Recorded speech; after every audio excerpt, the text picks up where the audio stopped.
फिर दिन हुआ,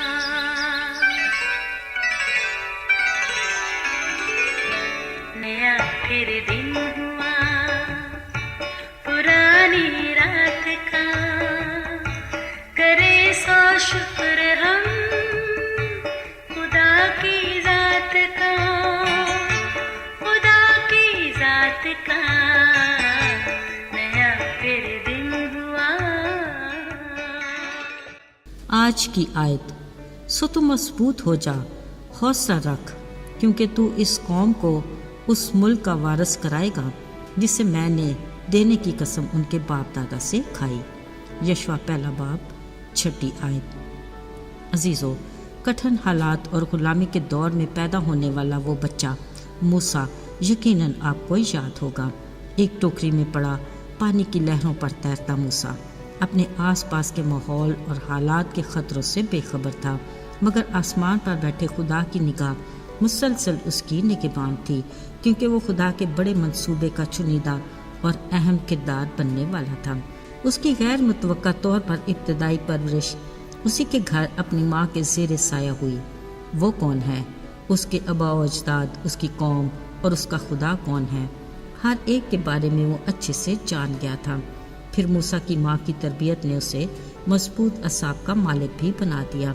अच्छे इखलाक व किरदार और पुरकशिश शख्सियत रखने वाला मूसा जब शहजादी के महल में गया, उसने अपनी असलियत और औकात के मुताबिक खुद को वक्त और हालात के मुताबिक अच्छे से ढाल लिया, पर उसके मुस्तकबिल का प्लानर खुदा था, जिसने धीरे धीरे उसके रास्तों को हमवार भी बना दिया। आखिरकार वो मुख्तलिफ मराहल तय करता हुआ उस जगह पर जा पहुंचा जो खुदा का उसकी ज़िंदगी के लिए मकसद था। कलाम मुक़द्दस के मुताबिक वो इसराइल कौम का फ़िरौन की ग़ुलामी से छुड़ाने का वसीला बना। अगरचे इस बड़ी जमात के साथ उसका सफ़र आसान नहीं था, वो कदम कदम पर इस नाशुक्री और बेसब्री और नाकाबिल बर्दाश्त कौम की बुड़बुड़ाहट का निशाना बनता रहा, मगर वो इस यकीन और भरोसे के साथ एक कामयाब लीडर की तरह खड़ा रहा कि उसका खुदा हर पल उसके साथ है। बावजूद इसके वो इस कौम को उस मुल्क में तो ना पहुंचा सका जिसका वादा खुदा ने इब्राहिम, इसहाक और याकूब की नस्ल से किया था, मगर खुदा ने उसे पहाड़ की चोटी से दीदार करवा दिया। अजीज़ों, आखिरकार 120 बरस की उम्र में मूसा अपने आबा व अजदाद से जा मिला। उसने अपने जीते जी सारी कौम के सामने खुदा के हुक्म से अपने बदले यशवा को बनी इसराइल का रहनुमा मुकर्रर कर दिया था। खुदा ने नए जवान लीडर यशवा से कहा, मेरा बंदा मूसा मर गया, सो अब तू उठ और इन सब लोगों को साथ लेकर यरदन के पार उस मुल्क में जा जिसे मैंने इसराइल को देने का वादा किया है। खुदा ने यशवा को बड़ा हौसला दिया और कहा, तेरी जिंदगी भर कोई शख्स तेरे सामने खड़ा ना रह सकेगा। जैसा मैं मूसा के साथ था वैसे ही तेरे साथ रहूँगा। मैं ना तुझसे दस्तबरदार हूँगा और ना ही कभी तुझे छोड़ूंगा। सो मजबूत हो जा और हौसला रख, क्योंकि तू इस कौम को उस मुल्क का वारिस कराएगा जिसे मैंने उनको देने की कसम उनके बाप दादा से खाई। सो फ़कत मजबूत और नहायत दलेर हो जा कि एहतियात रख कि उस सारी शरीयत पर अमल कर जिसका हुक्म मेरे बंदा मूसा ने तुझको दिया है।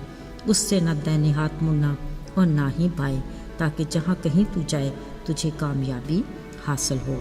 शरीयत की ये किताब तेरे मुंह से ना हटे, बल्कि तुझे दिन और रात इसी का ध्यान हो, ताकि जो कुछ इसमें लिखा है उस सब पर तू एहतियात करके अमल कर सके, क्योंकि तब ही तुझे इकबालमंदी की राह नसीब होगी और तू खूब कामयाब होगा। खुदा ने कहा, मैं भी तुझे यही हुक्म देता हूँ कि मजबूत हो, हौसला रख, खौफ न खा और बेदिल ना हो, क्योंकि खुदावंद तेरा खुदा जहाँ कहीं तू जाएगा तेरे साथ रहेगा। अजीज़ों, बिलाशुबा इसराइली कौम की रहनुमाई एक बहुत बड़ी जिम्मेदारी थी।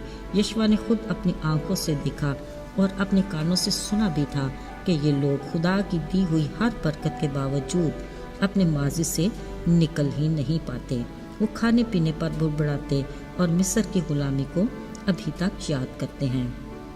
इंतहाई नाशुक्री और नाकाबिल बर्दाश्त कौम अपने लिए सोने के देवता बनाने का वाक़या भी उसे खूब याद था, मगर खुदा ने उसकी फ़िक्र परेशानियों से बढ़कर उसे तसल्ली भी दी और उसे कभी ना छोड़ने और ना दस्तबरदार होने का वादा भी किया। اسے کامیابی اور اقبال مندی کی راہ بھی دکھا دی اور اپنے آئین اور احکام پر عمل کرنے کی برکات سے بھی آگاہ کر دیا۔ میرے عزیزو، ہمیں بھی حوصلہ رکھنا ہے کہ خدا کی یہ سب تسلی کی باتیں آج اس کے لوگوں کے لیے بھی ہیں، اور اس کے سارے وعدے اپنی تمام تر برکات کے ساتھ آج بھی ایمانداروں کی زندگی میں پورے ہوتے ہیں۔ ان سب باتوں کے لیے وہ صرف ہم سے اس بات کی توقع کرتا ہے کہ ہم دن اور رات اس کے کلام پر دھیان دیں اور عمل بھی کریں۔ عزیزو، خدا جب ہمیں کسی بھی پلان کا حصہ بناتا اور کوئی ذمہ داری عطا کرتا ہے تو وہ اس کے مطابق ہمیں ہمت، حوصلہ اور دلیری بھی دیتا ہے۔ پر سوچنا یہ ہے، کیا ہم جانتے ہیں کہ ہمارے لیے اس کا کیا پلان ہے؟ کلام مقدس کے مطابق وہ چاہتا ہے کہ ہم اپنے اخلاق اور کردار سے اس کے پھلوں کو ظاہر کریں، اپنے کاموں سے اس کے نام کو جلال دیں۔ یہ ہماری ذمہ داری ہے کہ ہم اس کی بادشاہی کی خوشخبری دوسروں تک پہنچائیں، اس کی محبت اور معافی کا پیغام ان لوگوں تک لے کر جائیں جو اس سے ناواقف ہیں، تاکہ ہر کوئی خدا کی طرف رجوع لائے اور ہمیشہ کی زندگی کا وارث بنے۔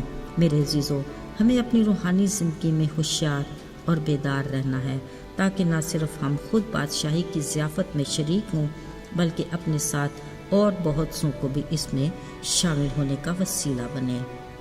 آئیے دعا کریں۔ اے خدا، ہم تیرے رحم اور فضل کے لیے شکر گزار ہیں۔ تیری آنکھ ہم پر لگی ہے، ہمیں ہمت اور دلیری دے کہ ہم تیری دی ہوئی ذمہ داری کو احسن طریقے سے سر انجام دے سکیں اور دوسروں تک تیری محبت اور معافی کے پیغام پہنچانے میں اپنا کردار ادا کریں۔ یسوع کے مبارک اور جلالی نام میں مانگتے ہیں، آمین۔